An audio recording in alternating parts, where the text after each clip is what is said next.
Monday to Friday work ப்ரெஷரில் ரொட்டீனாக அடி வாங்கிட்டு இருக்கீங்களா? அப்போ உங்களுக்கானது அந்த வீடியோ.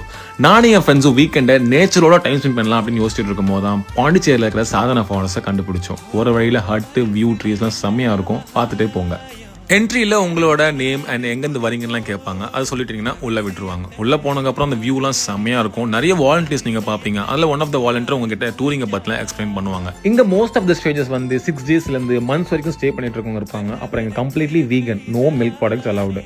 இங்கே இருக்கிற ஃபுட்ஸ் தான் வந்து அவங்க சாப்பிட்றாங்க. Like papaya, jackfruit, banana இதுதான் சாப்பிட்றாங்க. சம்டைம்ஸ் இந்த மாதிரி அழகாக பேர்ட்ஸும் பார்க்கலாம். ஸோ உள்ளுக்குள்ளேயே கொஞ்சம் நிறைய ஸ்பாட்ஸ்லாம் பார்த்துக்குள்ளே 12 o'clock ஆயிடுச்சு. அவங்க வந்து லெமன் ஜூஸ் கொடுத்தாங்க. அது வந்து ஜாகிரி தான் யூஸ் பண்ணி போட்டிருக்காங்கன்னு நினைக்கிறேன். சுகர்லாம் நாட் அலவுடு. அதையும் குடிச்சதுக்கப்புறம் போன இடம் தான் வந்து நெக்ஸ்ட் கிச்சன். அங்கே போனதுக்கப்புறம் பயங்கரமாக குக் பண்ணிட்டு இருந்தாங்க. ஸோ வெஜ் சாலட் அது இதுவும் குக் பண்ணிட்டு இருந்தாங்க. இது வந்து பால் நினைப்பீங்க, அதுவும் சம் டைப் ஆஃப் கிழங்கு, இது பால் கிடையாது. அப்புறம் மீலும் ரெடி ஆயிடுச்சு. அங்கே இருக்கிற ஃபுட்லாம் சாப்பிட்டதுக்கப்புறம் நாங்களே வெசல்ஸ்லாம் வாஷ் பண்ண ஆரம்பிச்சிட்டோம். அட் த சேம் டைம் வந்து தண்ணியும் வேஸ்ட் பண்ணக்கூடாது. ஸோ தண்ணியை பார்த்து யூஸ் பண்ணணும். அதுதான் இங்கே மெயின் ரூலு. வெசல் வாஷ் பண்ணதுக்கப்புறம் நாங்கள் போனதெல்லாம் லாபி. அங்கே போனதுக்கப்புறம் சாதனா ஃபாரஸ்ட் எப்படி கிரியேட் ஆச்சு, அதோட ஹிஸ்ட்ரி அதை பற்றிலாம் போட்டிருந்தாங்க. ஸோ அந்த ஒரு பேஜும் நாங்கள் பார்த்துட்டு அந்த ஃப்ரேம்ஸ்லாம் பார்த்துட்டு மெயினாக உள்ளே பார்த்தோம். பயங்கரமாக இது வந்து கன்ஸ்ட்ரக்ட் பண்ணியிருக்காங்க.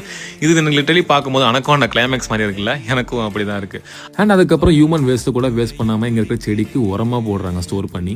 கம்ப்ளீட்டாக காட்டுக்குள்ளே வாழ்கிற செட்டப்பில் இங்கே ஃபாலோ பண்ணுறதுனால ஈவன் எலக்ட்ரிசிட்டி கூட சோலார் எனர்ஜி மூலியமாக தான் யூஸ் பண்ணுறாங்க.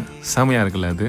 அப்புறம் கொஞ்ச நேரம் இதெல்லாம் பார்த்துட்டு நானும் என் ஃப்ரெண்ட்ஸும் உள்ள கொஞ்சம் வீடியோஸ்லாம் எடுத்து ஃபன் பண்ணிட்டு இருந்தோம். அண்ட் இங்கே தான் ஈவினிங் ஆனால் வந்து ஸ்க்ரீனிங்லாம் போட்டு சாதனா ஃபாரஸ்ட் எப்படி கிரியேட் ஆச்சு, இதோட ஃபவுண்டர் யார், இது எப்படிலாம் வந்து மெயின்டைன் பண்ணுறான்னு சொல்லி நிறைய எக்ஸ்பிளைன் பண்ணுவாங்க. இதுதான் வந்து பெட்டு. இங்கே வந்து ரிலாக்ஸ் பண்ண வேண்டிய படுக்கலாம். பட் என்ன செம்ம வெயிலாக இருக்கிறதுனால எங்களால் டாலரேட்டே பண்ண முடியல. அப்புறம் ஒரு 6 மணி போல் ஆயிடுச்சு. அப்புறம் அவங்க ஸ்க்ரீனிங் ஸ்டார்ட் பண்ணாங்க. நிறைய பேர் உட்காரல, பட் நாங்கள் முன்னாடி வந்து உட்காந்தனால அந்த வியூலாம் பார்த்தோம். அப்புறம் 7 o'clock 8 o'clock மேலே நாங்கள் கிளம்பிட்டோம் அங்கேருந்து. இதுதான் போகிற வழி. ஸோ வந்துட்டு உங்களுக்கு ஏதாச்சும் இந்த மாதிரி ஒரு ஒன் டே ட்ரிப் மாதிரி போகிறீங்கன்னா தாராளமாக இந்த மாதிரி போய் எக்ஸ்ப்ளோர் பண்ணலாம்.